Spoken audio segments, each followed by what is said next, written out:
अस्सलाम वालेकुम मुअज़्ज़िज़ दोस्तों, उम्मीद करता हूँ ये कहानी आपको पसंद आएगी। अगर कहानी अच्छी लगे तो वीडियो को लाइक कर देना और दोस्तों के साथ शेयर ज़रूर करना। मज़ीद अच्छी कहानियों के लिए यूट्यूब चैनल को लाजमी सब्सक्राइब कर लें और साथ लगी बेल को भी ज़रूर दबा दें।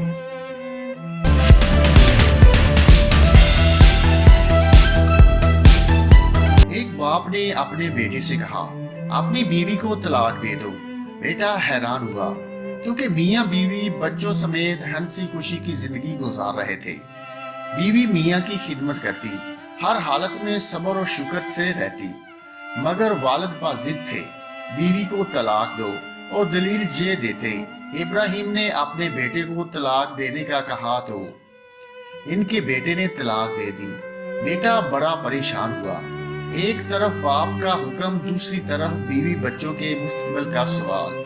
अगर बाप का हुक्म मानता तो बीवी बच्चों का मुस्तकबिल तबाह हो जाएगा, अगर हुक्म के खिलाफ करता तो अल्लाह नाराज होता है। नौजवान ने ये सुन रखा था, मुफ्ती के पास हर मसले का हल मौजूद होता है। इसने सोचा मौका अच्छा है, चलो इस बात को आजमाते हैं। वो खौफ और उम्मीद के जज्बात लेकर मुफ्ती साहब के पास पहुंचा। मुफ्ती साहब ने नौजवान को घबराया हुआ देखकर पूछा, क्या बात है? आप कुछ परेशान नजर आ रहे हैं। नौजवान को इनके लहजे में हमदर्दी नजर आ रही थी। नौजवान ने सारा मसला मुफ्ती साहब को बयान किया। सारा मसला सुनकर मुफ्ती साहब बोले, कुछ और आप कहना चाहेंगे? नौजवान बोला, हाँ, एक अहम बात याद आई। मेरी बीवी मेरे बाप के लिए हुक्का नहीं तैयार करती। अब आप बताइए मेरे लिए क्या हुक्म है?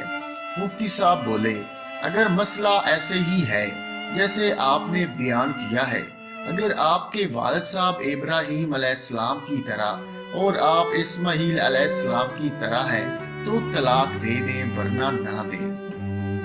दोस्तों, मेरी हर कहानी में एक सबक छुपा होता है। उम्मीद है आपको कहानी में जो भी सबक मिलेगा आप इस पर जरूर अमल करेंगे और अपनी जिंदगी को खुशगवार बनाएंगे। अल्लाह ताला मुझे और आपको अमल करने की तौफीक अता फरमाए।